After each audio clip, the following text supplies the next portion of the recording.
Assalamualaikum warahmatullahi wabarakatuh. Selamat pagi anak-anak. Ustazah di sini akan menjelaskan tentang sistem pernafasan pada manusia.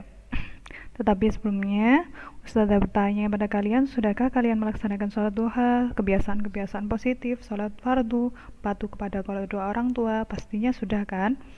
Ya, di dalam sistem pernafasan manusia ini menginjak bab 2, yang dulu bab satunya itu ada tentang sistem rangka dan sistem gerak pada hewan. Ya, kita mulai saja di sini.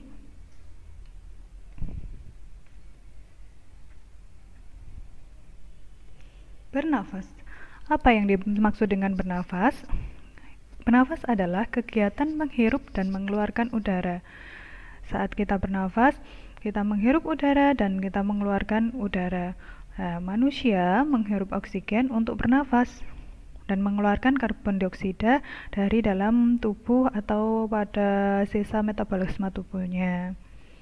Di sini, manfaat oksigen bagi manusia adalah mengubah zat makanan menjadi zat energi sehingga kita dapat beraktivitas setiap harinya, melaksanakan kegiatan-kegiatan di setiap harinya.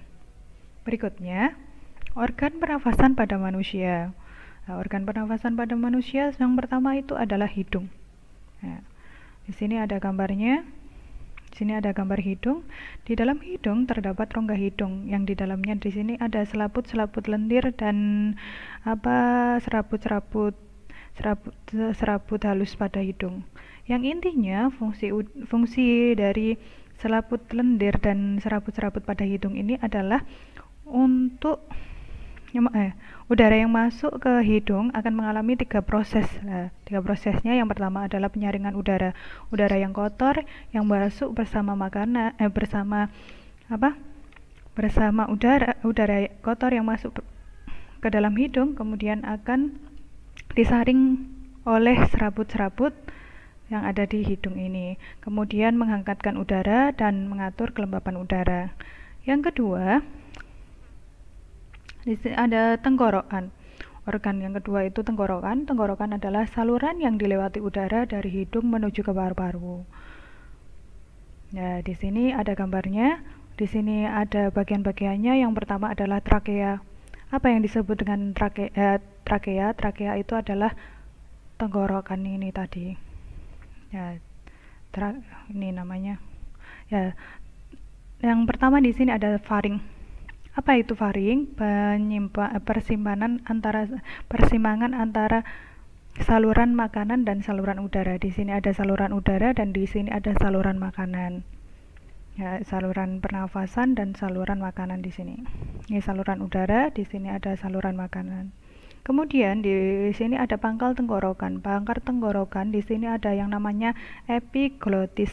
Epiglotis ini adalah seperti katup yang terdapat di dalam pangkal tenggorokan atau laring yang fungsinya adalah saat kita menelan makanan, epiglotis ini akan menutup sehingga makanan dan air yang kita masuk itu tidak masuk ke tenggorokan atau kita masih bisa bernafas. Kemudian berikutnya ada trakea. Trakea ini tenggorokan.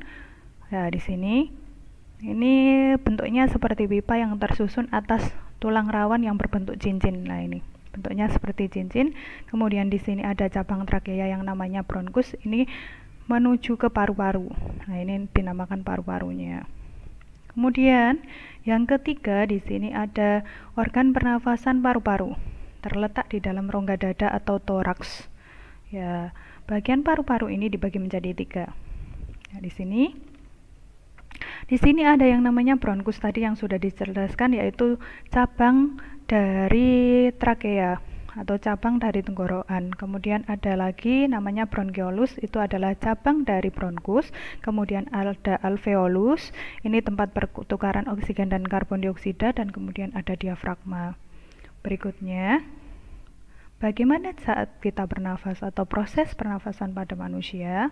Nah, ini saat kita bernafas, menghirup udara dari luar, udara melewati tenggorokan dan hidung, dan kemudian udara melewati tenggorokan sini atau yang dinamakan trakea tersebut, kemudian udara masuk ke dalam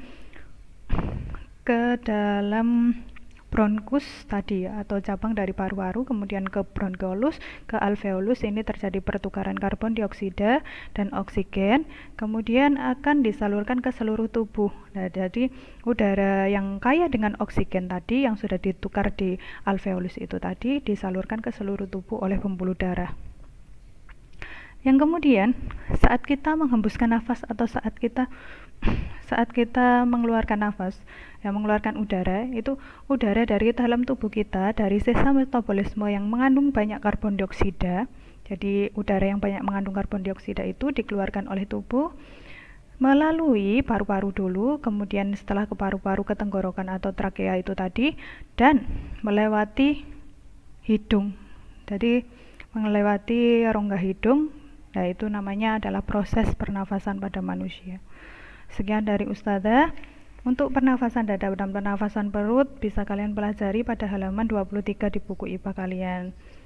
Sekian dari Ustazah. Assalamualaikum warahmatullahi wabarakatuh. Selamat belajar anak-anak.